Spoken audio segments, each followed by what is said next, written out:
تو پیدا تو پہلے ہوئے، موت بعد میں ہوئی، تو جب تک پیدا ہونے کے بعد زندہ رہے 63 سال، اس 63 سال میں خوشی منائی گئی۔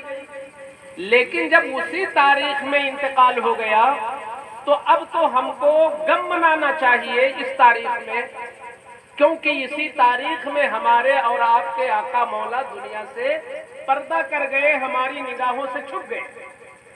تو کچھ لوگوں کو یہ شبہ ہو رہا ہے، میں سکھا رہا ہوں تاکہ کبھی کوئی مارکیٹ میں ملے، بس میں ملے، ٹرین میں ملے اور کہے کہ اے مسلمانوں یہ تو نادانی ہے کہ اسی تاریخ میں موت ہوئی، تم موت کو یاد کر کے غم کیوں نہیں مناتے ہو 12 ربیع الاول کو؟ تم لوگ 12 ربیع الاول کو خوشی مناتے ہو۔ ارے اب کہاں خوشی رہ گئی، اب تو چلے گئے وہ دنیا سے، اب اسی تاریخ میں گئے ہیں، تو لہٰذا غم منانا چاہیے۔ یہ قمقمے کیوں لگوایا قاری صاحب نے؟ نہیں لگوانا چاہیے۔ آج سب لوگوں کو کالا کپڑا پہن کر کے غم منانا چاہیے، یہ کچھ لوگوں کو دماغ میں آتا ہے۔ اگر کوئی یہ سوال کرے تو آپ سنی ہو، الحمدللہ سنی ہو، آپ مصطفیٰ کے عاشق ہو، اس کی اس بات کا جواب آپ کہاں سے دو گے؟ کیونکہ اگلا یہ کہتا ہے کہ ٹھیک ہے پیدا ہوئے، لیکن جب اسی تاریخ میں چلے گئے تو اب تو ہم کو موت کا غم منانا چاہیے، کیونکہ غم ہے حضور چلے گئے۔ آپ لوگ اب بھی پیدائش کی خوشی منا رہے ہو۔ ایک لڑکا پیدا ہوا عید کے دن، خوشی منائی گئی، اور دوسرا عید آیا، اسی عید کے دن وہ چلا گیا، مر گیا لڑکا۔ تو اب جو اس کے بعد جب عید کا دن آئے گا تو اس کی ماں روئے گی کہ ہمارا بھیا اسی دن چلا گیا، ہمارا بھیا اسی دن چلا گیا، ہمارا بیٹا اسی دن چلا گیا۔ تو حضور 12 ربیع الاول کو پیدا ہوئے اور 12 ہی ربیع الاول کو حضور دنیا سے چلے گئے، یعنی ہماری آنکھوں سے پردہ کر گئے۔ تو اب ہم لوگ غم کیوں نہیں مناتے، خوشی کیوں مناتے ہیں؟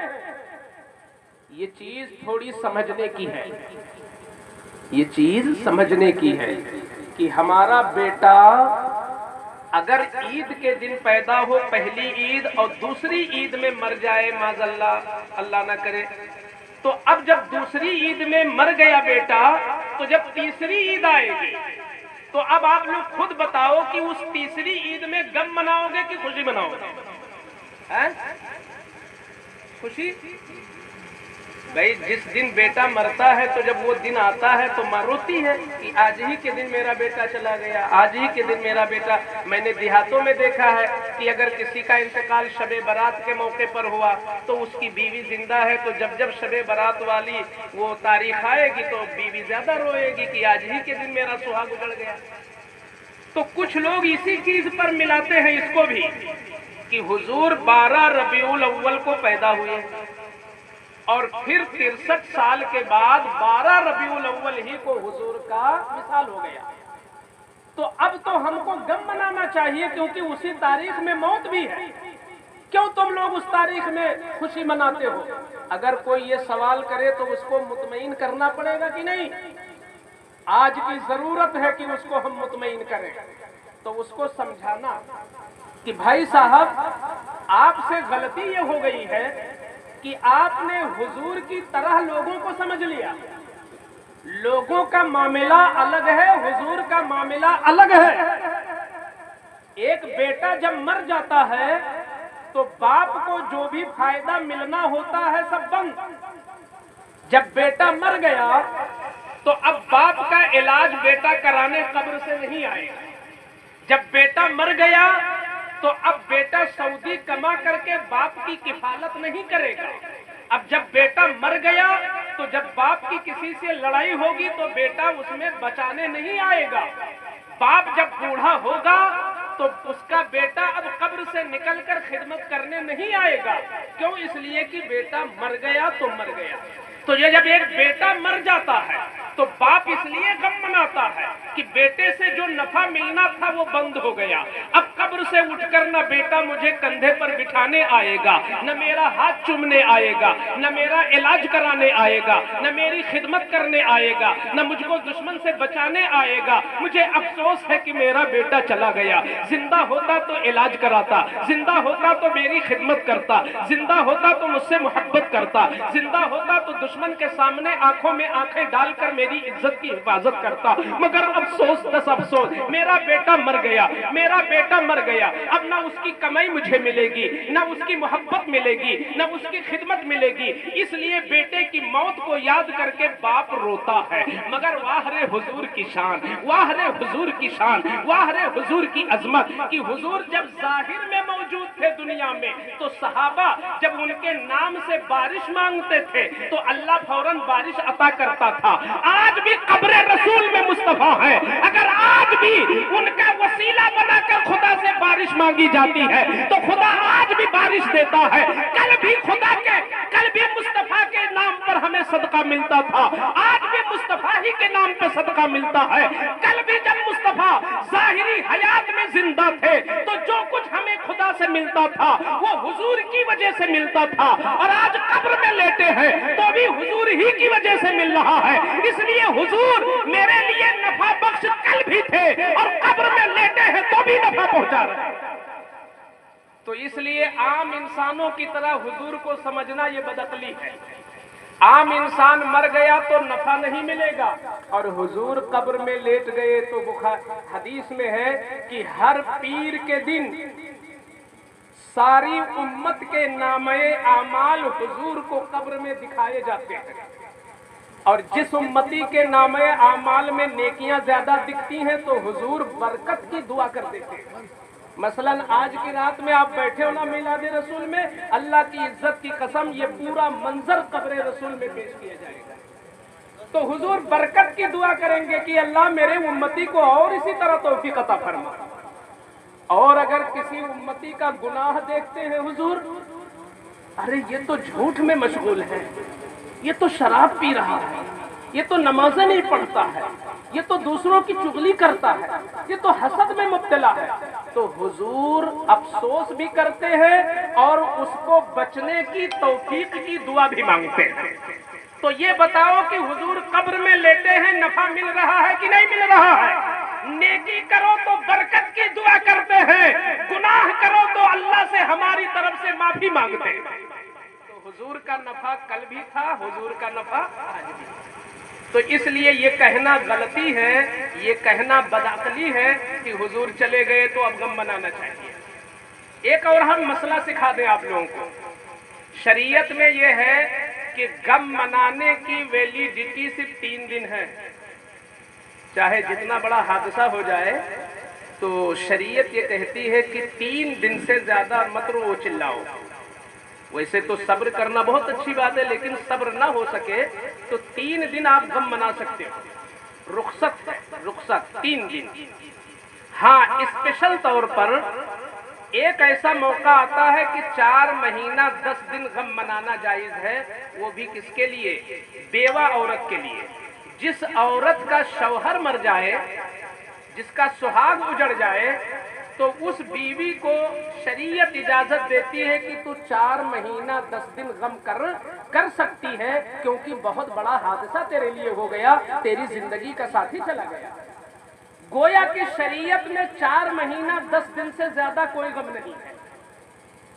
دنیا کے سارے غم 3 دن کے لیے ہیں، اور اسپیشل طور پر بیوی اپنے شوہر کا غم 4 مہینہ 10 دن منائے گی۔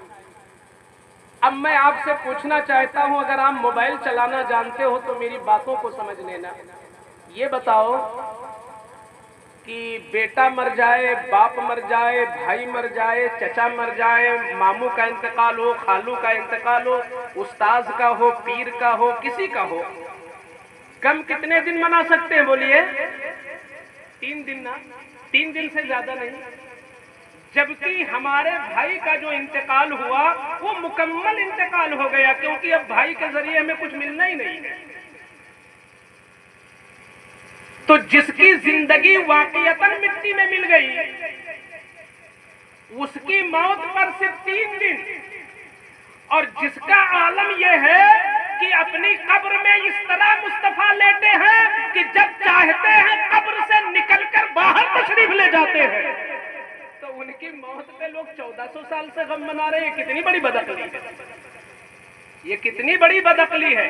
ارے جس کی موت موت ہی نہیں ہے, وہ صرف حکم خدا اور خدا کا قانون پورا ہوا کل نفس ذائقۃ الموت, ورنہ تو نبی ویسے ہی زندہ, ویسے ہی زندہ ہے.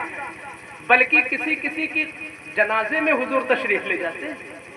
بعض اہل کشف ولیوں نے دیکھا, اعلیٰ حضرت فرماتے ہیں کہ میں نے ایک جنازہ پڑھایا, اور جنازہ جب پڑھایا میں نے, اور اس جنازے کو جب قبر میں اتارا گیا, تو اس موقع پر مجھ کو وہی خوشبو محسوس ہوئی جو حضور کے روضے پر مر گیا تھا. تو روضے رسول پر جو مصطفیٰ کی خوشبو ملی تھی, وہی اس قبر کے پاس خوشبو ملی. اسی رات میں ایک اہل اللہ نے خواب میں دیکھا کہ حضور اس علاقے میں آئے ہوئے ہیں. تو اس نے خواب ہی میں پوچھا بزرگ نے, یا رسول اللہ آپ یہاں کیسے؟ تو کہتے ہیں کہ ارے فلاں صاحب کا انتقال ہوا تھا, میں جنازے میں آیا تھا. تو اس کا مطلب یہ ہے کہ حضور میں یہ دم خم ہے, یہ طاقت ہے, اللہ نے یہ پاور بخشا ہے کہ حضور اپنی قبر سے نکل کر جنازے میں بھی جاتے ہیں.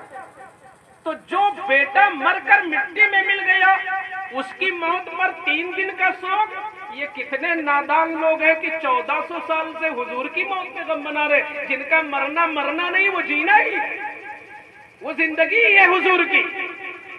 اس لیے یہ خیال اگر کوئی پیش کرے تو چوکنا رہنا کہ نہیں, حضور کی میلاد پر صرف خوشی ہی منائی جائے گی, صرف خوشی منائی جائے گی.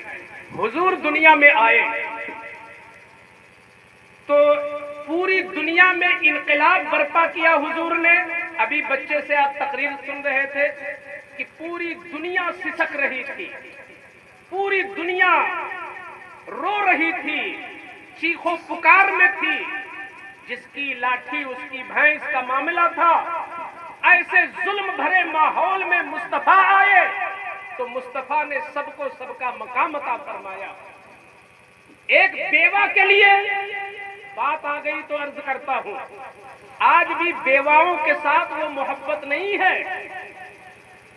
بیوہ کے سر کا بال چھین لیا جاتا تھا, یعنی چھیل کر کے اس طرح سے اس کا سر بالکل منڈا کر دیا جاتا تھا بیوہ عورت کا. جبکہ بیوہ عورت کا قصور کیا ہے بھائی, اس کا شوہر مر گیا وہ تو قابل رحم ہے. لیکن وہ عرب کا کلچر, وہ عرب کی سوسائٹی کتنی گندی تھی حضور سے پہلے کہ بیوہ کا بال چھین دیتے اور پھر گدھے پر بٹھاتے اور چھوٹے چھوٹے بچوں کو پیچھے سے لگاتے کہ اس پر پتھر برساؤ اور دنیا کو دکھاؤ کہ یہ منحوس ہے, اس کا شوہر مر گیا. پھر جب وہ زخمی ہو جاتی, خون بہنے لگتا, تو اس کو کسی کمرے میں بند کر دیتے, نہ پانی دیتے نہانے کے لیے نہ دھونے کے لیے, اس کے بدن سے بدبو آنے لگتی. یہ سلوک ہوتا تھا بیوہ کے ساتھ. میں حضور کی آمد سے کیا فرق پڑا دنیا میں ذرا دیکھو. میرے آقا کی عمر شریف ہے 25 سال, ابھی کوئی شادی نہیں کیا میرے مصطفیٰ نے. 25 سال کی عمر میں میرے آقا نے پہلی شادی کیا حضرت خدیجہ سے, جو 40 سالہ بیوہ تھی. آج یہاں جوان جن کی شادیاں نہیں ہوئی ہیں, اگر میں کہہ دوں یہ نہیں بلکہ آپ کا پیر اگر کہہ دے کہ تم بیوہ سے شادی کر لو, تو کوئی جوان جلدی تیار نہیں ہوگا. وہ بھی ڈبل بیوہ تھی, ڈبل. 2 شوہر مر چکے تھے خدیجہ کے, اور 4 بچے بھی تھے ان کے پاس. اور عمر بھی کتنا فرق کہ حضور کی عمر 25 سال اور خدیجہ کی عمر 40 سال. یہ کمال ہے میرے آقا کا کہ نہیں, کہ جس زمانے میں بیوہ عورتوں کے سروں کے بال کو چھیل کر کے اس کو جانور سے بدتر بنایا جاتا تھا, اس ماحول میں میرے آقا نے باوجود کہ آپ کا حسن و جمال اتنا اعلیٰ تھا کہ چاند بھی شرماتا, سورج بھی شرماتا, مگر مصطفیٰ نے 40 سالہ بیوہ سے اپنا نکاح کر کے قیامت تک کے بیواؤں کا سر بلند کر دیا اور ان کا مقام اونچا کر دیا. میرے آقا, سبحان اللہ, سبحان اللہ. یہ میرے آقا کی شان ہے. اس طرح کے ہزاروں انقلاب میرے آقا نے دنیا میں پیدا کیا. وقت نہیں ہے، میں صرف ایک بات آپ کو بتانا چاہتا ہوں کہ سب سے بڑا انقلاب، جو سب سے بڑا انقلاب دنیا میں آیا ہے حضور کے آنے سے، وہ جہالت دور ہوئی ہے، علم کا اجالا پھیلا. جہالت دور ہوئی، علم کا اجالا پھیلا. یہ حضور کا سب سے بڑا مشن تھا. میں تو قاری دانش صاحب کو اپنے اس دل سے دعا دیتا ہوں کہ ہم لوگ تقریر کر رہے ہیں، آپ تقریر سن رہے ہیں. کوئی کھیتی کر رہا ہے، کوئی نوکری کر رہا ہے، کوئی تجارت کر رہا ہے، کوئی کمپیوٹر چلا رہا ہے، کوئی کچھ کر رہا ہے، کوئی کچھ کر رہا ہے. اللہ نے جس کو جو توفیق دی ہے وہ کر رہا ہے. یہ خدا کی کتنی بڑی توفیق ہے کہ مصطفیٰ جان رحمت کا جو سب سے بڑا مشن تھا، جہالت ختم کر کے علم پھیلانا، وہ کام آپ کر رہے ہیں. یہ کوئی چھوٹا کام نہیں ہے، سب سے بڑا کام ہے دنیا کے اندر علم کو پھیلانا. یہی وجہ یہ جو چھوٹے بچے ہیں، الحمدللہ یہاں کا ایک بچہ آپ نے سنا ہوگا، گونڈا کے بہت بڑے مقابلے میں جہاں پر اڑیسہ بنگال تک کے بچے آئے تھے شرکت کرنے کے لیے، یہاں کا چھوٹا سا بچہ 2 نمبر پہ آیا. اب آپ کے منہ سے سبحان اللہ ہونا چاہیے. یہ سبحان اللہ کی بات ہے نا، کہ اللہ کی کتنی بڑی شان ہے کہ چھوٹے بچے کو یہ صلاحیت دیا کہ اتنے بڑے مقابلے میں، وہ بھی اس مدرسے سے جس کی عمر ابھی 4-5 سال کی عمر ہے، 2 سال. سبحان اللہ. اس بچے نے وہاں نام پیدا کر دیا اور پورے اس علاقے اور جوار کا نام وہاں پہ آ گیا. ایک تاریخی قدم اٹھایا. اس میں ہم یہ نہیں کہتے کہ یہ صرف قاری دانش صاحب کا مقام، یہ آپ لوگوں کا تعاون ہے. اس میں اگر دنیا کا کوئی فرد یہ کہے میرا یہ تنے تنہا کام ہے تو میں نہیں مانتا. یہ آپ لوگوں کا سہیوگ ہے، آپ کا تعاون ہے، آپ کی محبت ہے کہ مدرسہ اتنی تیزی کے ساتھ آگے چل رہا ہے. یہ جو چھوٹے بچے ہیں ان کی ذرا عظمت سنو. آج اگر پرائم منسٹر کو کوئی بلاتا ہے یا آپ کے ملک کا پی ایم دوسرے ملک کے پی ایم کو بلائے یا عرب کے کسی شیخ کو بلا لے، کسی ملک کے بادشاہ کو کوئی بلا لے یہاں کا پی ایم، تو اس کی تعظیم کرے گا، ٹھیک ہے، اس کی عزت کرے گا، اس کا استقبال کرے گا. تو کیا کرے گا زیادہ سے زیادہ؟ کیا سونے کی روڈ بنوا دے گا کوئی؟ نہیں نا، سونے کی روڈ نہیں بنوائے گا، چاندی کا روڈ نہیں بنوا پائے گا. ایک پی ایم جو سب سے بڑا، یعنی آپ کے ملک کا جو سب سے بڑا عہدیدار ہو، اگر اس کا کوئی مہمان دوسرے ملک سے آ جائے اور وہ دوسرے ملک کا بادشاہ ہو، تو اس کے لیے زیادہ سے زیادہ کیا کرے گا؟ اس کے راستے میں قالین بچھوائے گا، اچھے قسم کی قالین بچھوائے گا، گلیچہ بچھوائے گا. یہی زیادہ سے زیادہ، یا بہت ہوگا کنٹلوں پھول بچھوا دے گا، یہی تو کر سکتا ہے. جبکہ ضیافت کرنے والا پی ایم ہے، آنے والا بادشاہ ہے، مگر اس کے قدم کے نیچے یا تو کارپیٹ بچھ رہا ہے، قالین بچھائی جا رہی ہے، یا پھول بچھایا جا رہا ہے. اس کے آگے کچھ نہیں ہو سکتا. مگر الحمدللہ اللہ کی نگاہ میں، مصطفیٰ کی نگاہ میں علم کی وہ شان ہے کہ یہ چھوٹے چھوٹے بچے ابھی جب اتریں گے نیچے تو اللہ کا حکم ہوگا، جبریل سدرہ چھوڑو، ان بچوں کے قدموں کے نیچے اپنا پر بچھا دو، کیونکہ یہ قرآن پڑھتے ہیں، یہ حدیث پڑھتے ہیں.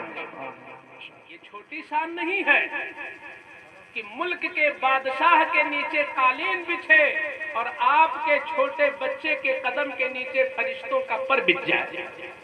اس سے پتہ چلتا ہے نا علم کی شان بہت بلند ہے. علم کی شان بہت بلند ہے. یہاں تک کہ میرے آقا نے پریکٹیکل طور پر ایک دن مسجد نبوی میں اچانک پہنچ گئے حضور، تو آپ کے صحابہ کی 2 جماعتیں وہاں موجود تھیں. ایک جماعت ایک کونے میں تھی، دوسری جماعت دوسرے کونے میں تھی، اور حضور بیچ والے دروازے سے انٹر ہوئے. تو جب حضور اندر آئے تو دونوں جماعتیں ٹکٹکی باندھ کر حضور کو دیکھنے لگی.